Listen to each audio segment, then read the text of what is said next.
Okay, so now I really want to dive in to my favorite type of light, and that's called diffused backlighting. And you just learned the ways to find diffused backlighting, but I wanted to show you in action on exactly what we looked for and go down the steps. So the first thing that we look for diffused backlighting is we look for the sun. We found the sun and it is over there.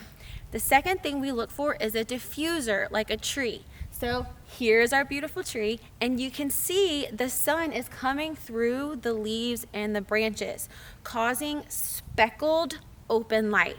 Okay, so we learned about the bad light called cheetah light. It's the same type of light, but instead of facing your clients toward the sun, we're facing our clients away from the sun.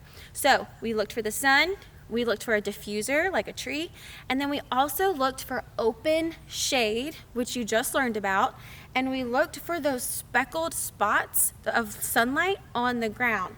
That's where we've placed our subject. Now, another thing we want to look for is access to open sky. And now what that is to make sure that there's a lot of sky in front of our clients. So if I were to turn this camera around, you would see that we have full access to the sky in front. And what that is doing is it's causing us to have a secondary light filling his face, filling any kind of shadows that he might have. Now, another thing that I like to do when I work with diffused backlighting is I bring my reflector, which we talked about in the first couple of modules on my gear. So what this does, we learned that sunlight is directional. So what this is going to do is the light that's coming through those leaves, the sunlight, is going to hit this reflector and bounce back a white,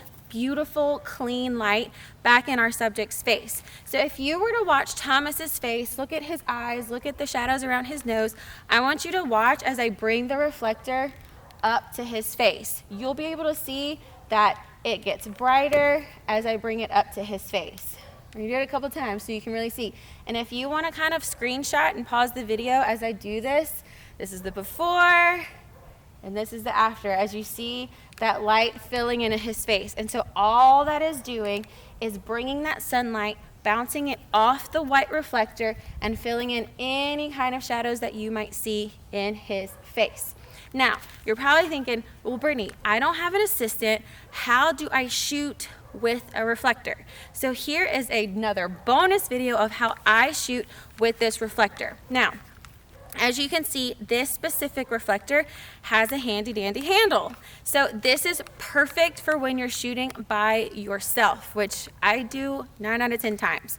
So what I do is I hold the reflector with my left hand like this, and I hold my camera and I use my hand as almost like a tripod.